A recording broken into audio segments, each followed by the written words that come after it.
So here is a very quick one. We are required to solve for 7,000 squared minus 6,999 squared.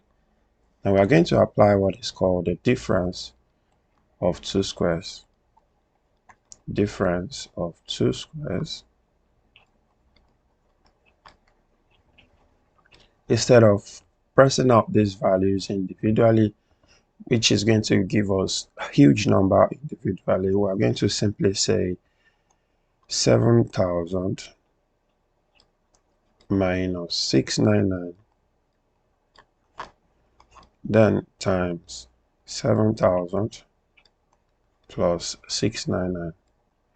So when you are faced with this type of problem, it is called difference. This is difference, this subtraction in between. Then you have two squares. The difference of two squares, and it is usually simplified as if you have, for instance, a squared minus b squared.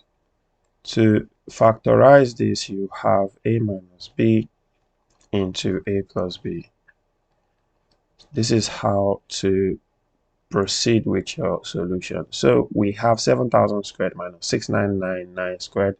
Simply factor them out this way, and you will clearly see that 7,000 minus 6,999 would give us 1 here, which makes our work a lot easier.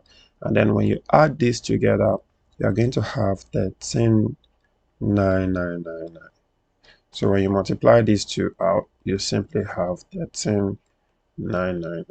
And this is your final answer. It's super easy. Use this approach when you have this type of problem. Thank you so much for watching. See you in my next video.